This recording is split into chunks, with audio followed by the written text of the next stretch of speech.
Hi, this is Jay, and welcome to Inspire Me with Jay. I have my special guest, Kathy Daniels, who is a near-death experiencer. Welcome, Kathy. Thank you so much, Jay. I'm happy to be on your program. It's Kathy McDaniel. It's very Oh, easy to get my name all mixed up. yeah, No problem. Yeah, thank you for having me on the program. It's nice to sure, meet you. sure. So, why don't you just tell us about what happened with your near-death experience? There probably needs to be a little lead up to that. I was 53 years old at the time. I had my own business in Central California. My kids were in college. My life was pretty squared away. One of my very best friends came down with leukemia, and he needed a caregiver to go up to Seattle, Washington, and go to a research hospital. And they were going to try and save him. And I said, sure, I'd go. And it turned out that the 3 to 4 months we were going to be there turned to 9. And I was a complete physical and mental wreck by the time he died. And I caught a terrible flu that was kind of like COVID, and it went into pneumonia and then ARDS, which is lung failure. I was put on a ventilator, intubated, and was in a coma, drug-induced coma, for almost 3 weeks. And just before I went under, the doctor said, don't worry, you won't remember a thing. We're giving you something called white amnesia. You'll just go to sleep, and when, if we can save you, which was about a 38% chance, you'll wake up. So while I was out, all of a sudden I became conscious, and I was in a completely dark and quiet space. It felt like I was in a closet, and I had no idea where I was or how I got there. So I just kind of waited because I didn't know if I was sitting on something or standing on something. It was really freaky. But as it seemed to become lighter, and then there was this reddish glow, and there was like this fog I could make out. And then I started hearing moans and screaming. And I thought, this isn't good. And just then, this horrible, creepy voice came out of this fog and said, do you know where you are? I was freaked out, and I thought, hell? And he boomed out with this horrible laugh. Well, it just creeped me out. So I turned and I ran into the darkness. What happened is it's very weird, but when you're on the other side, you're not in Kansas anymore. I mean, what happened to me, and a lot of people have had this same experience or different ones, is I kept getting into different scenes. It was almost like movie sets. And it kept me totally confused and off guard. And I never felt dead. I had no clue that I was on the other side. I just thought I was someplace I'd never been before. But the first scenery was a bombed out city, kind of like New York City, completely bombed out, fires, people screaming. I tried to hide.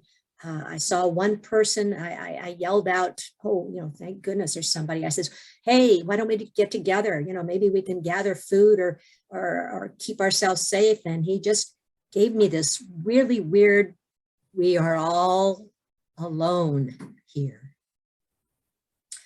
Then I really started freaking out, and there were other creatures, people, not sure, it was pretty dark, that started chasing me. So I started to run, and I tried to climb a wall, and I fell back down, and boom, I was in another scenario, like another movie set. And they got worse. One that the first time I met a demon and still couldn't understand that I was in hell, I just met this big, huge Bigfoot that was terribly mean. And he asked me to do an impossible task of cut down this whole acreage of blackberry vines. And he gave me a pair of little kindergarten scissors to do it. And he says, if you can do this, I'll let you out, but you're going to despair. You're going to stay here and you're never going to get out. And I'm a survivor. And I said, no, I am. And I tried cutting these vines. And when I did cut one, it grew back immediately. And he just started laughing. Again, I found myself in another place. Another place was like an abortion mill, and I'm a pro-lifer. And I was supposed to take these poor little babies that had been aborted and put them in this huge room that was just piled with them. And I came back out after one time because the demon, another demon, was going to beat me if I didn't. And I said, no, I'm not going to do that. It's disgusting. It's horrible. And no. And he says, well, you're just setting yourself up for another scenario. So I did. I found myself, a lot of the time, I found myself walking on this really long road. It only went one direction. It was dark and smoky and gloomy all around me. Nothing else but just like rocks. And I kept being afraid somebody was going to jump out of the darkness at me. But I just kept going because there was nothing else to do. So I walked and walked and walked and walked and walked and walked for a long time in between some of these scenes.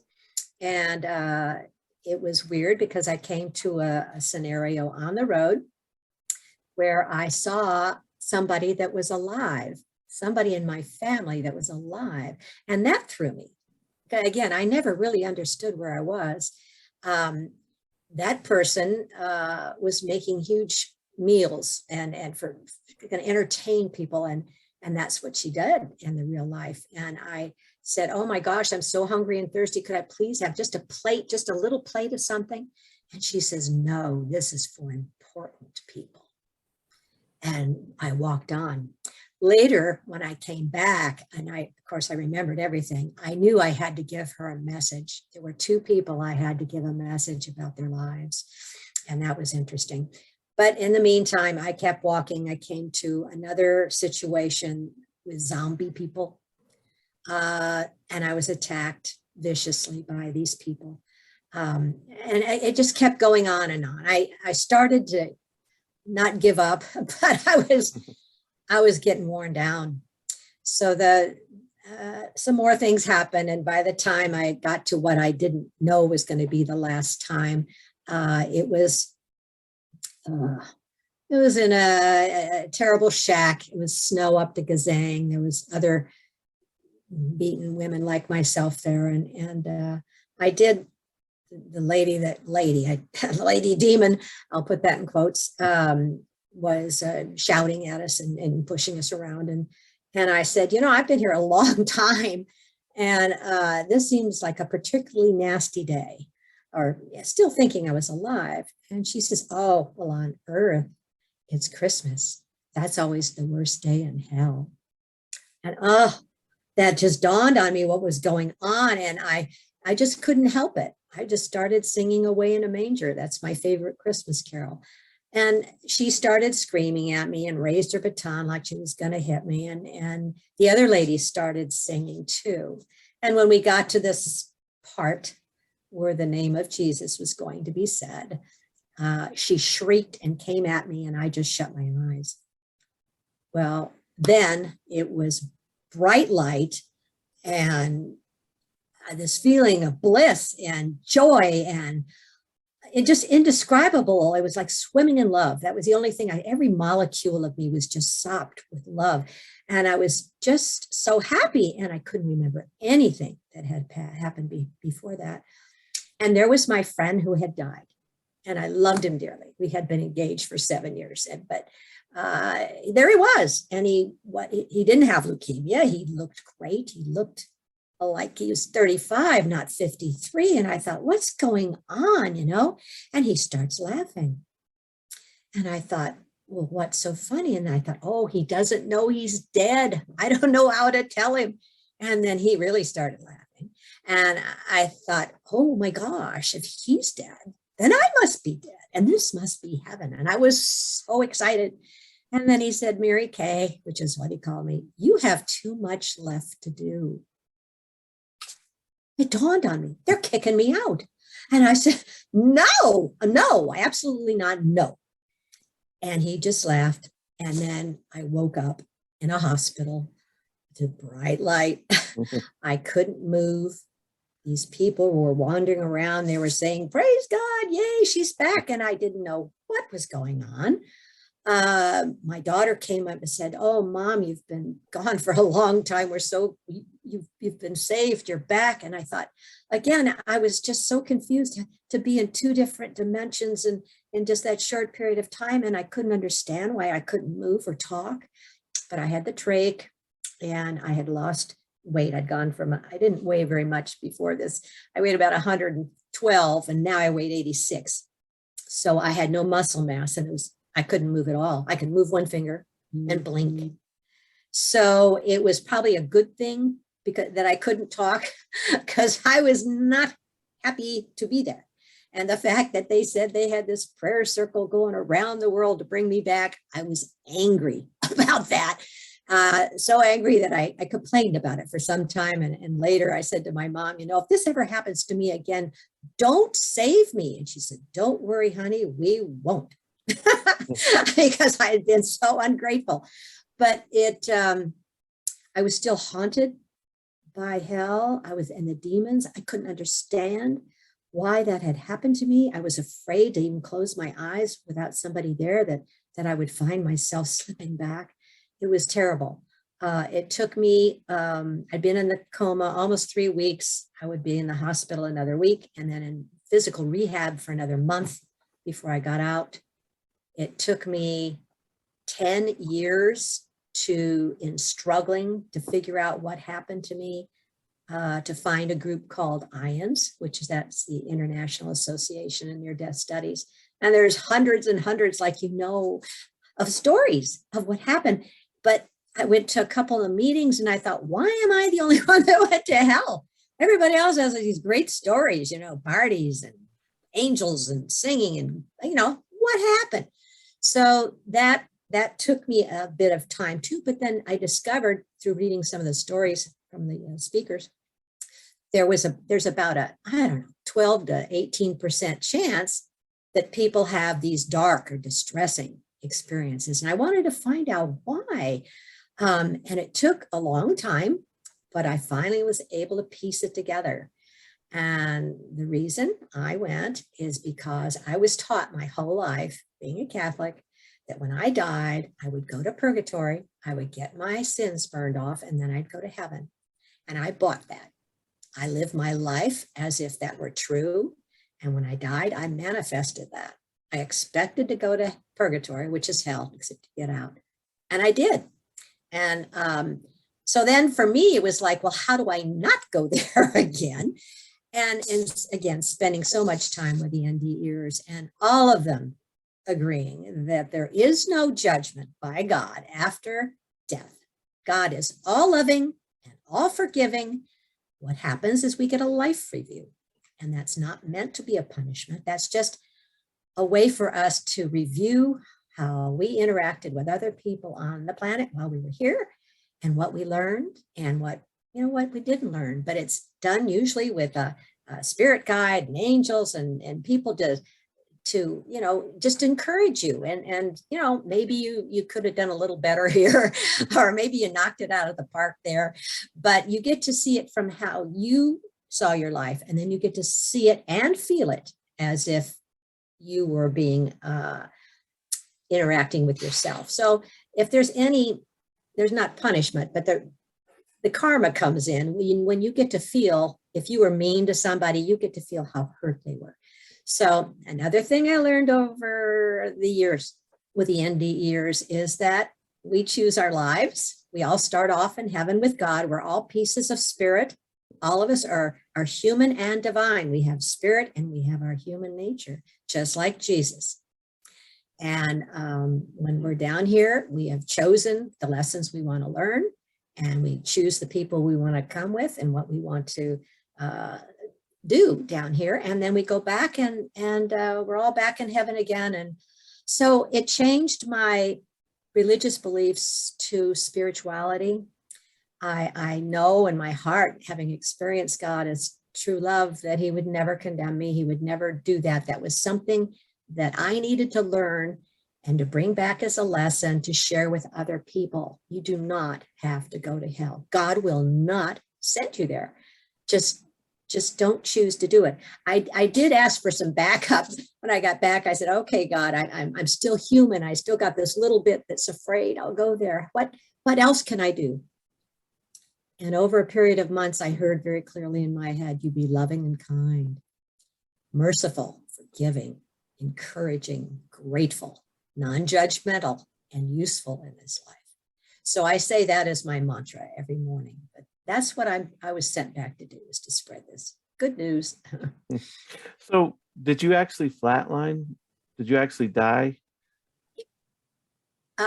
Once you learn from other people and these doctors that are also neuroscientists and all that, in a coma, you can slip over. Your consciousness slips over. Not every time, but a lot of times it's just people in comas. There are people that get so close to death, the plane's going to crash, and they're just just come, and your body can't, your spirit can leave and then come back. And that's why they call it near death. Some people do flatline, but that's not a prerequisite. Mm-hmm. So I've heard different things where people say that when they go to heaven or go to paradise, that they feel like this was specially created for me, and that people can create their own heaven and maybe collectively with other people create a heaven. I would think that the same would be true for hell, that a person might be able to create their own hell within their soul, and maybe even collectively with other people create a hell. Do you think that this was largely created by your soul, specifically your own personal my life? Consciousness? Yeah. My consciousness. I took the hellish experiences of my life and I made my own personal hell. I do believe that. And I don't want to do that again. But because God is incapable of sending us to hell. He's all loving and forgiving. The best metaphor I can find in the Bible is the parable of the prodigal son. That to me is God.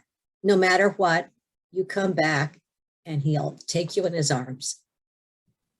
Well, and I've heard a lot of people, whether they went to heaven or hell, that there was something useful gained from it, that our soul is presenting sometimes a heavenly or hellish scene to us to help us to grow in some way. So even if it is negative or hellish, it can still be positive ultimately if we're able to learn or have a wake-up call or whatever it is we need in a in our life. It's an experience.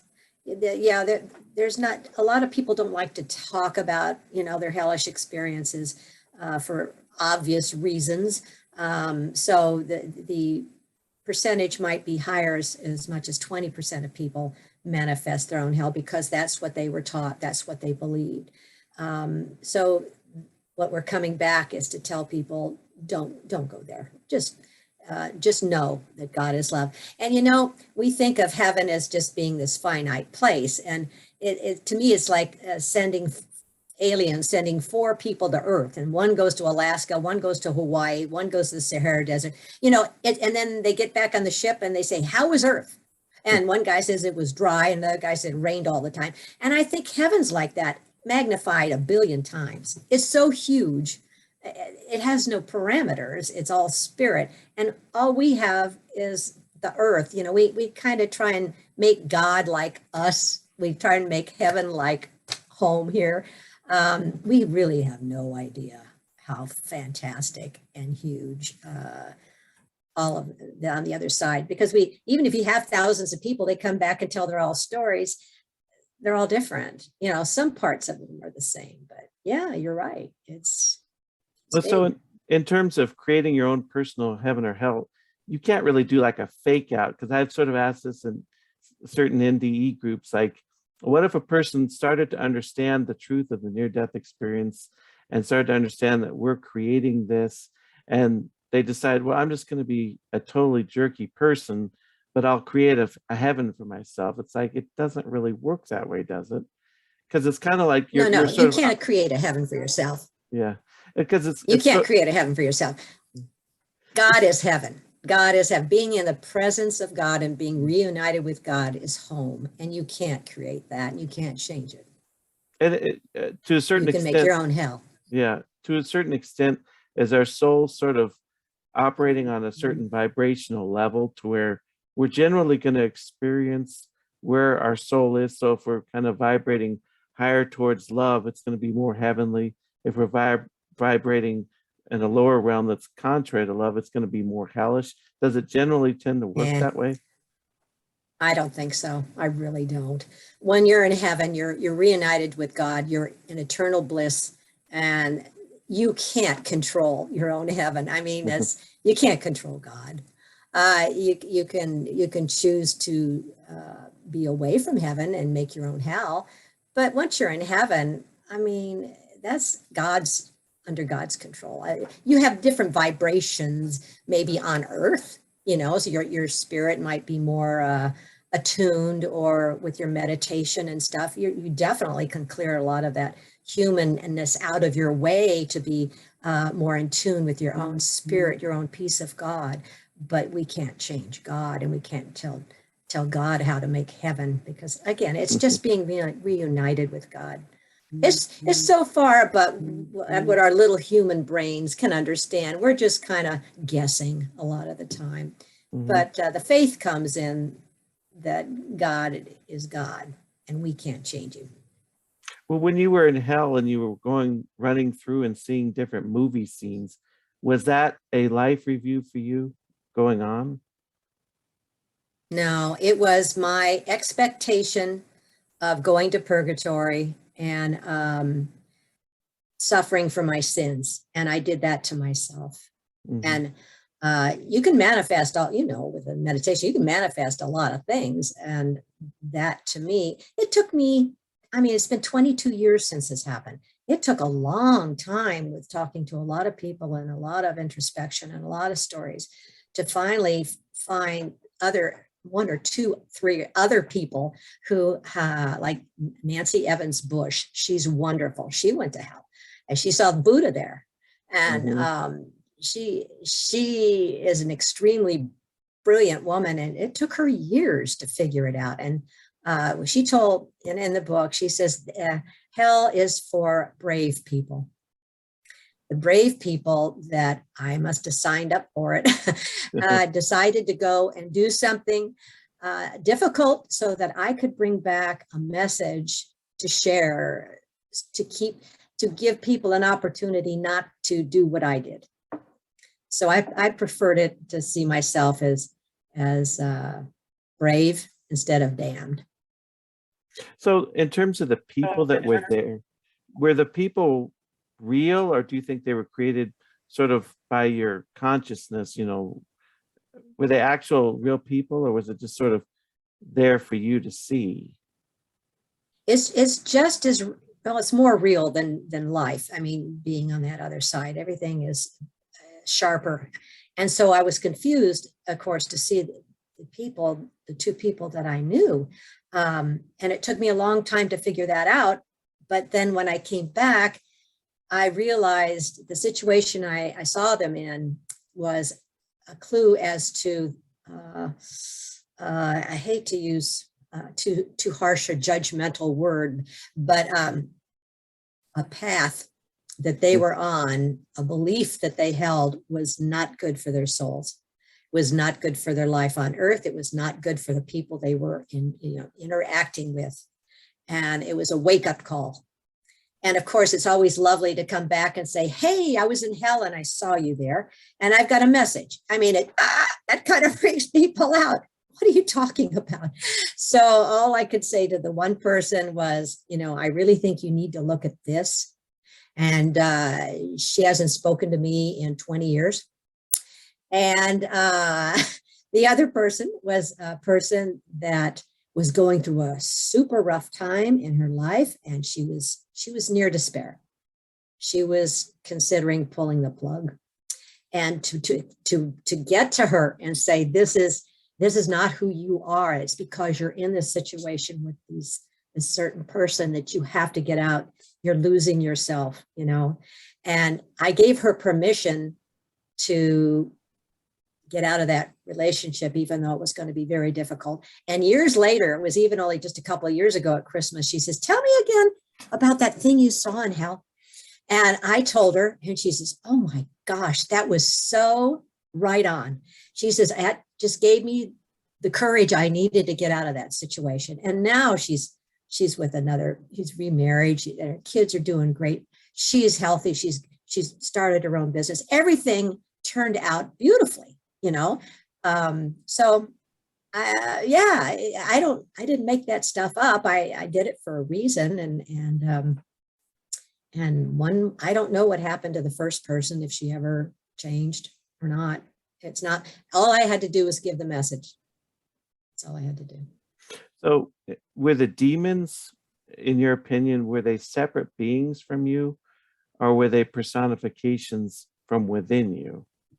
You kind of understand what I'm asking? No, that's, well, since I made my own hell, I think, you know, again, Catholic for 53 years at that time, I had my idea of what demons looked like. I saw enough scary movies and all that stuff. And so I had plenty of memories, as it were, to make the demons. And they were just flat nasty, big and ugly and mean and bullies. Bullies, that's what they were. Huge bullies. Not nice. So like in terms of when you sang and got out of hell, I've heard of different stories like Ian McCormick, where the only thing he could remember as he was like sort of dying was to recite the Lord's Prayer, and he saw it, you know, the words on above him, and he just kept reciting the Lord's Prayer, and eventually he called out to God and was taken out of hell. And I've heard of people calling out to God and being taken out of hell. Was the song for you sort of like a prayer from your heart, you think? Was it sort of your way of connecting to God or love? Like I said, I didn't know I was dead. I really didn't. I didn't have a watch. I didn't have a mirror. I really thought I was still alive. I think I needed to go through that journey. I needed to do that. I chose it. Well, for whatever reason, I needed to do it. I couldn't shortcut it. It was for a reason. And so I had no concept of God at all while I was down there. I didn't have any concept of anybody. I was just trying to stay alive, is how I felt. Get out of this terrible situation. Just like if you were downtown, your car ran out of gas and you're in a terrible neighborhood and you lost your phone. You just survive. You're not thinking about, I mean, you might say, oh God, oh God, oh God, but you're not really expecting God to come down and save you in that situation. You're using your human wits. And that's how I was. And so at the very end, I don't know if that was part of the experience is that I planned to have an escape hatch once I learned all this stuff. I don't know. I don't know. All I know is that mention of Christmas, and then it just popped into my head to sing that song. Again, I didn't know until she said hell, you know, then I got a little concerned. So, you know, to comfort myself, I sang that song, and I didn't know it was going to do anything. It was, thank God it did. You know, it was the end. It was the time I'd learned the lessons. I had to come back, and then I had a real hell, you know, with all the rehabbing and all that stuff. That was a real hell too, to go from not, you know, losing your entire health. All these people in COVID right now, you know, you see them in the ventilators for a month, and everybody, they put them in a wheelchair and everybody's got balloons and they're saying yippee and they're glad. Their hell is just starting. It's very difficult. And I don't know how many of those people, possibly quite a few, have had their own near-death experiences. And then so you couple that with all that physical stuff you have to get over, and now you got to deal with either a positive or negative afterlife experience, and nobody wants to hear about it. Family, the doctors, they don't want to talk about it. Now on IANS, they have sharing groups, and I've started one for people who have had distressing near-death experiences, and even for people that want to know more about it. So it's the second Thursday of the month. And if you get on the iands.org site, you can find us, and you're welcome to come and share and learn more about it. Because I'm sure there's a lot with all the people that have had COVID. There's a lot more NDEs out there we haven't heard about yet. Yeah. And so, like, when this demon was obviously upset that you were singing this Christmas song and it was away in the manger, did it sort of confirm to you that there was something maybe unique about Jesus in all of this? You know, in terms of No, I just was singing this song. I mean, I'm a Christian. Jesus is my best friend. I've got his picture next to my bed every morning. I say prayers.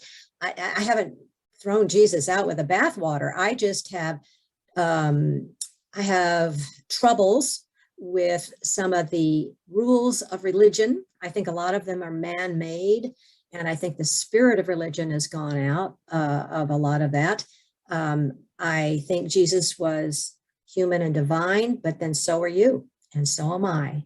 We're all pieces of God. You know, in my mind, I don't know how to express it. I see God as Jesus is a great big piece of God, and I'm just a sliver. But a lot of that changed. There's no, see, Jesus sits at the right hand of God on the throne. There's no thrones. There's no bodies. There's just spirits. And yeah, we look like ourselves, probably younger, but Jesus is he's just a great man who came with a wonderful message from God, and showed us how to live and how to die and to have faith.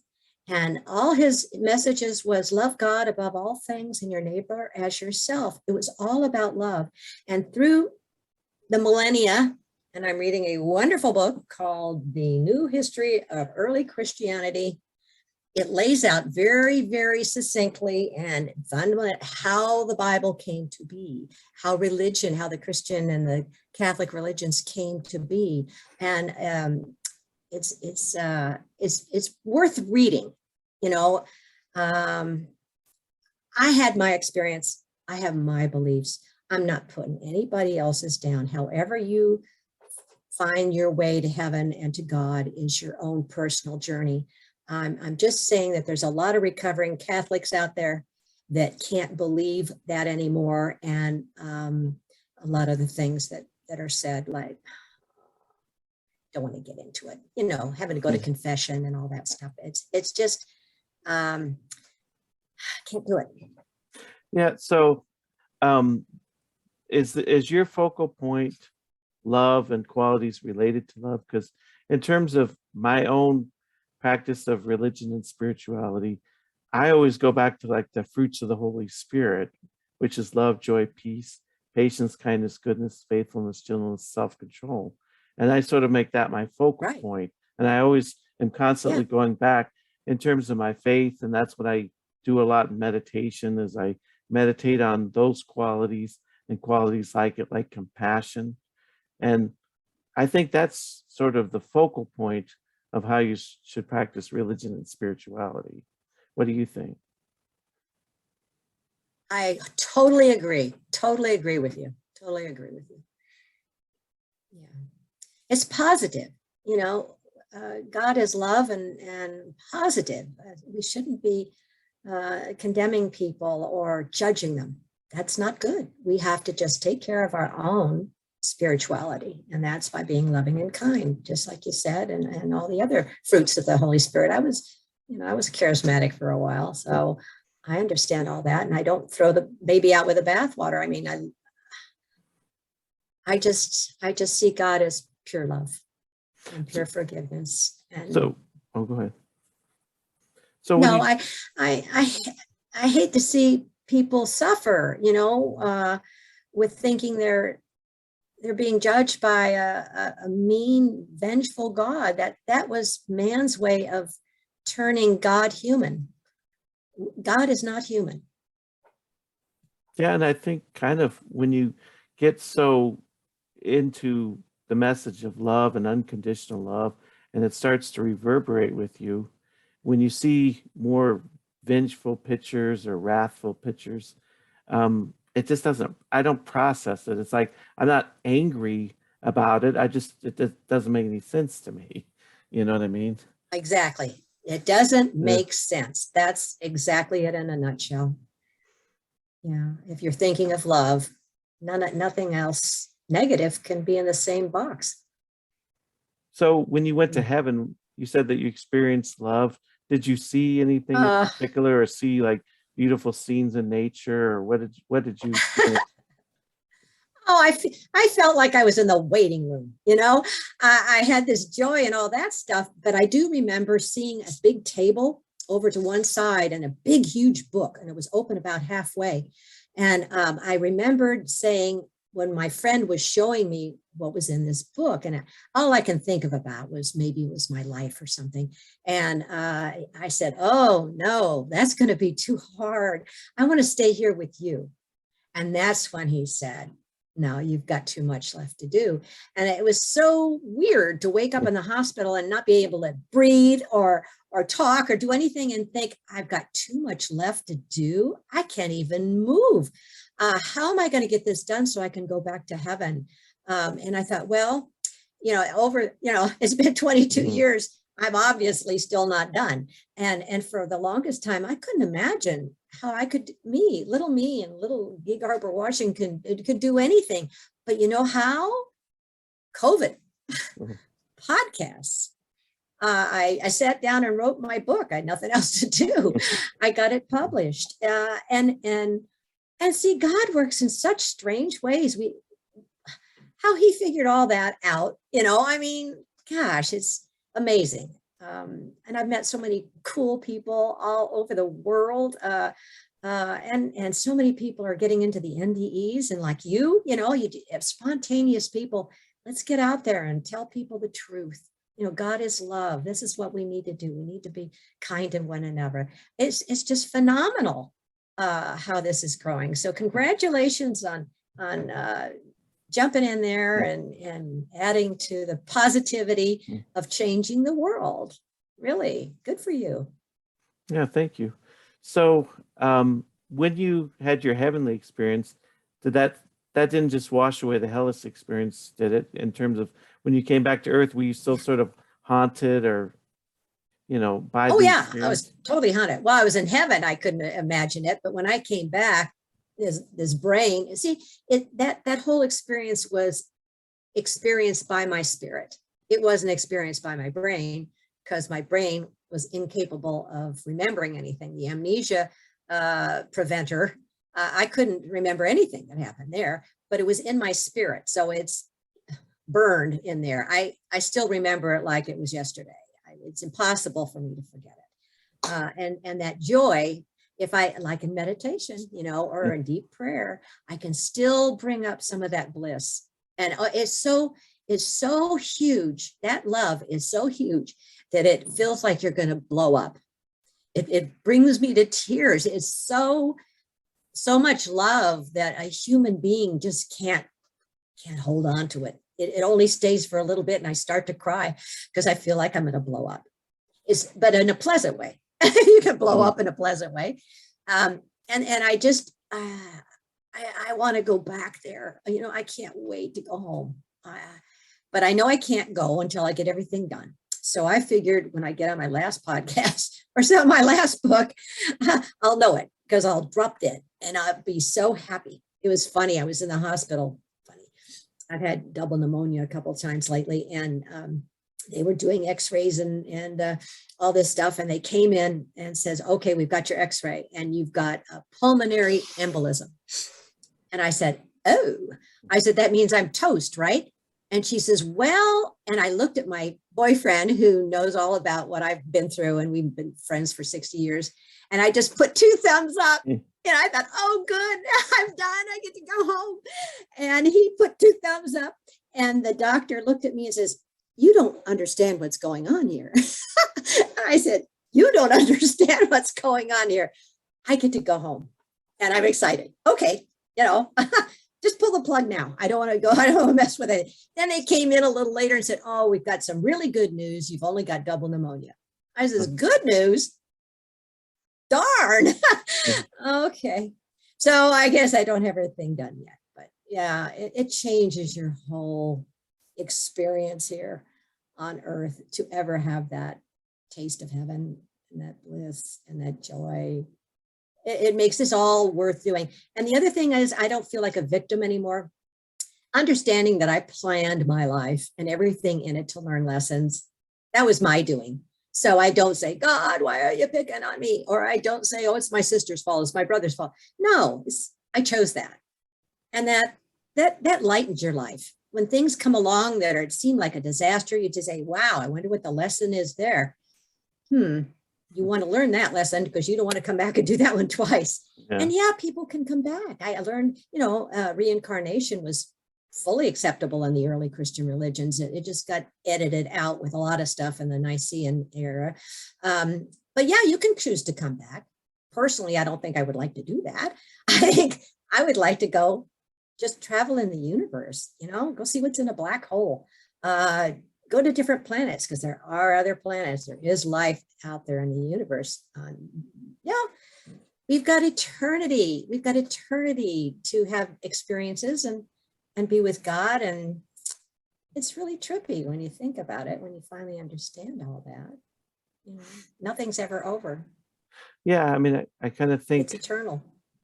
Yeah, I mean, I kind of think like what you're saying is that, and I think you can even get to this point studying near-death experiences where your own personal death, it's like, oh, it's fine either way. If I keep living here, okay. If I die, I go to an even better place. And your own personal death is fine. The only thing that may concern you is like, well, how are my loved ones going to feel if I pass? And that's difficult. But in terms of my own personal, feeling about it, it'd be like, yeah, it's totally fine. And I don't think most people seem to share that view. Well, I know. And when my dad, he died of COVID last January, and the blessing was my mom and sister and brother-in-law had it at the same time. So he got to come home to my sister's house. I was up there in California. I was up here. There's no way I could get on a plane. And he and I'd had lots of conversations about dying and this, and he totally believed what I was talking about. So I told him, somebody's going to come visit, come pick you up. They always have one or more people show up and help you get over, and just keep looking toward the ceiling. That's usually where they come in, or the corners. The hospice people see this all the time. They'll tell you that that's true. And so just before he was taking his last breaths, all of a sudden he stopped and he looked up at the ceiling and he got this huge smile on his face. And my mom says his face was glowing. You should have seen it. And then he just closed his eyes.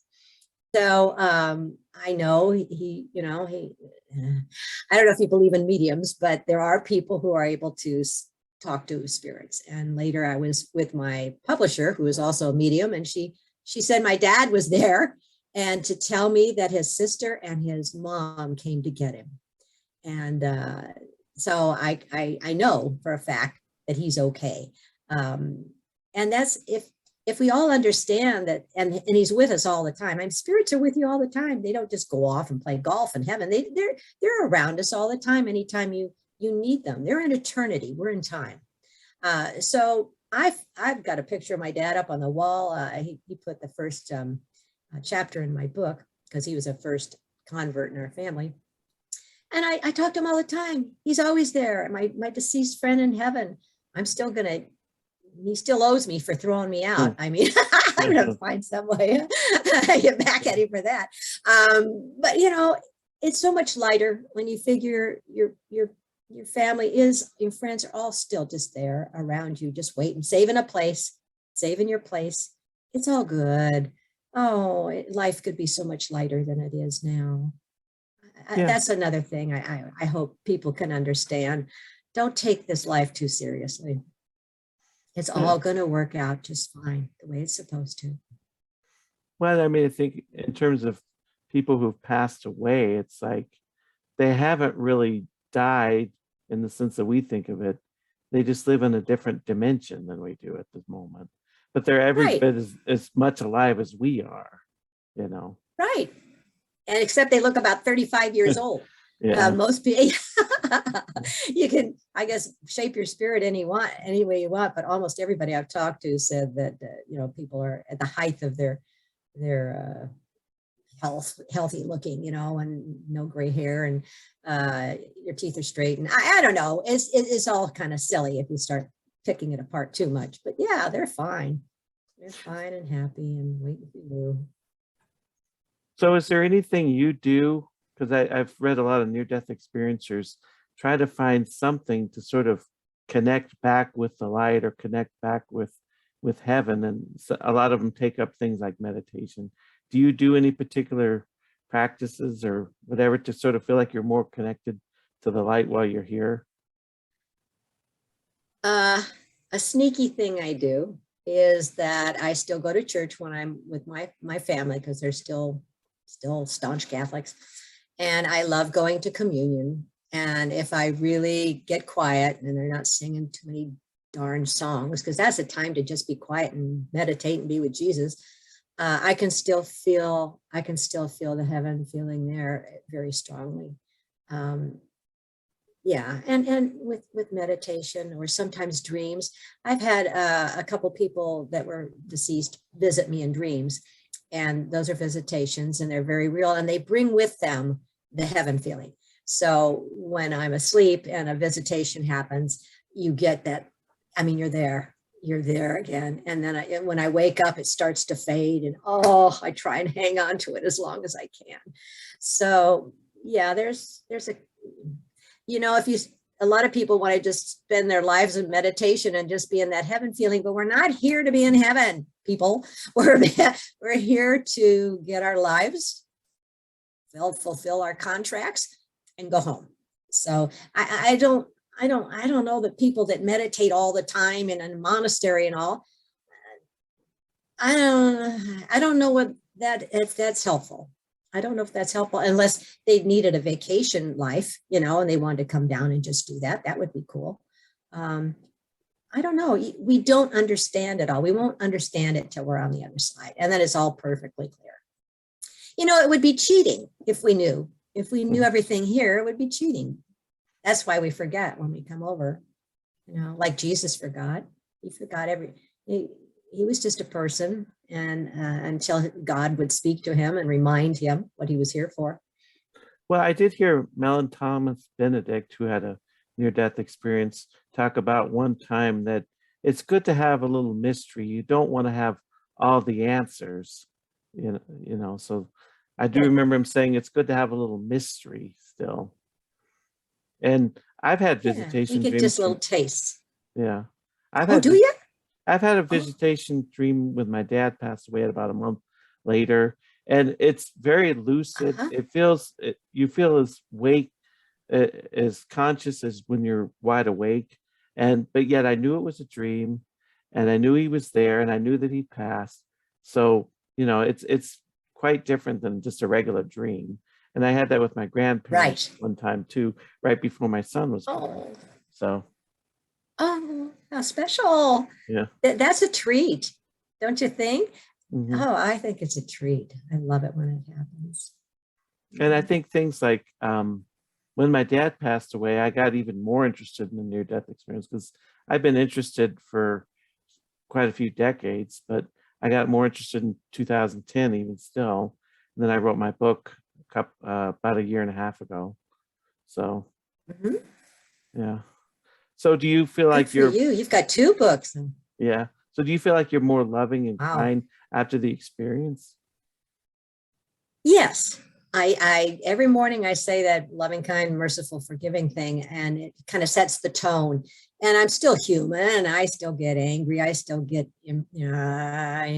upset with people, but I really try and correct myself as quickly. Just, okay, you're not being merciful. You're not being kind. I want to remind myself. And I've got on all my bookmarkers that I give out to people and stuff, and by the book. Just it's a nice reminder. It's all the things Christ, and he was that way. That's why I think his memory is still here. He was an exceptional human and divine human, whatever. that's a mystery too. When we get up there, we'll see it clearly. It doesn't really matter as long as we follow the teachings. Is there sort of, do you feel more mellow inside in the sense of like sometimes something that in the past would have made you really upset, you're able to deal with easier? You just have sort of a calmness about you as a result of the NDE? Yeah, people who have had the NDEs, one of their catchphrases, it's all good. No matter what's going on, it's all good. And yeah, I can settle myself down. It's very difficult to be around people who are negative all the time. And there's a lot of people that, like family members that before you used to just, you didn't engage in that, but now I just say, you know what, I'm trying to be positive, or that's not a positive thing. I don't want to talk about that. If you guys want to argue, I'll go in the other room. It bothers me now a lot more to hear people put other people down, or I can't be around that sort of person. So I've kind of gleaned out some of my friends, the ones that I used to see all the time. I make just short visits every now and then. I can't be around negative things. I can't. But I've heard people that came back and said, well, they couldn't watch certain movies because if they were really violent movies, they just can't do that anymore. Not something they want to see. Or anything having to do with evil, anything having to do with the devil or evil. Can't do it. No, don't bring that energy in. I mean, what you think about, you're manifesting. And so you want to put out goodness and kindness. You do not want to let that evil, mess with your spirit. Not good. Did you feel like you came back with any unique abilities? Like, are you more intuitive, or do you see things clearly, or, since you're NDE?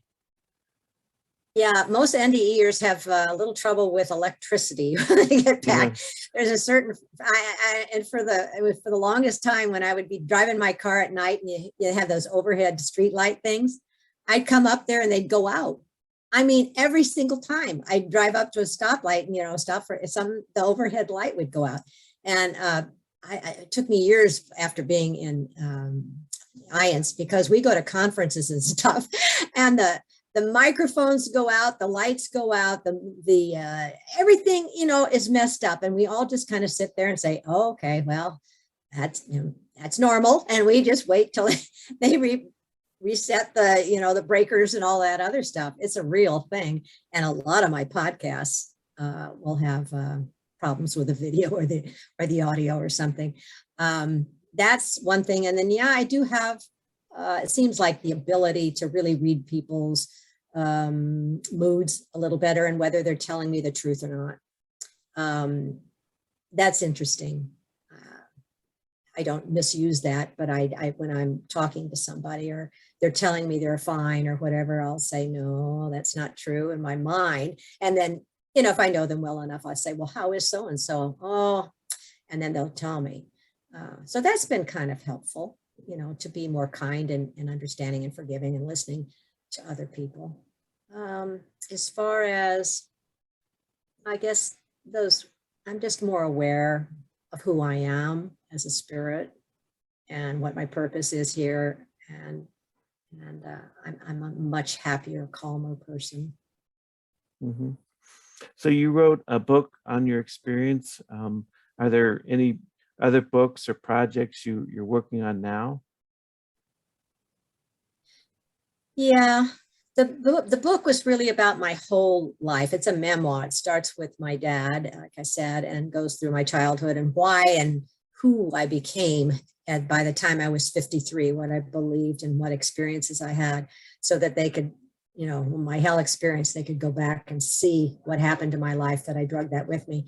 And then there's a couple chapters about the hell and then the after effects and how hard it was to come back and how I came to understand why I was here. So that there's a lot of humor in that book. It's not just all scary and horrible. It's very uplifting and hopeful. And I've got some ideas for more things. I'm just making a lot of notes and putting them in a pile. And whether that's going to become a podcast or a book or something, but I feel there's a real change coming as far as, well, like the Bible and religion and NDEs, that there's going to be a tipping point one of these days when enough people have been on the other side that eventually there'll be more of us than there is of them, meaning more people who are committed to being loving and kind in this world, and generous and merciful and non-judgmental. Not that this will ever be paradise. That's not the point. The point of this world is for people that are spirits to come down here and learn things. Because when you're in heaven, everything's perfect. You don't know how, you don't know what you got until you lose it, kind of thing. So I think we need Earth, but I'm hoping that probably not in our lifetime, but eventually it will become a more loving place to be. Yeah. Well, I've heard a lot of people talking about how everything seems so chaotic and crazy right now, but that maybe we're on the verge of going to something where it's totally different, where it's going to be loving and kind, and we sort of have to get through this dark period before we can have the light shine. And I've heard it expressed different ways, but. Me too. I think they're right on. I feel that way too. And that's good. So is there anywhere where people can reach you? Where can they buy their book, your book anywhere? Yeah, book is on Amazon, Barnes and Noble. I have a website, which is www.misfitinhelltoheavenexpat.com. I'm on Facebook under my name, Kathy McDaniel. And then and I'm on LinkedIn. You can get me on there. I'll be happy to talk to people, or IANS, through IANS, the meetings there, the sharing group. What else did I want to tell you about that? Oh, I can't remember right now, but let's see. I think that's about it. Podcasts, I'm on a lot of podcasts if people want to hear more about that. Oh, I know, expat. People ask me, why did you name it Heaven Expat? Because it's my understanding that we all are people that start, well, first an expat is somebody who's an expatriate. They live in one country, they go work in another country. When they finish their work, they go home. But while they're on the earth, they're called expats. And we all start in heaven. We come down here, we do our work, and we go home. So we're all heaven expats. I've even got a shirt and a hat that says that.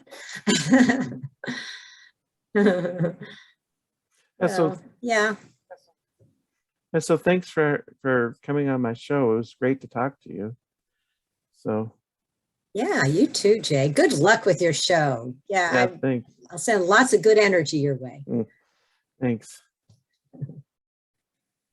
Send me a link so I can put it on my media, and we'll get you out.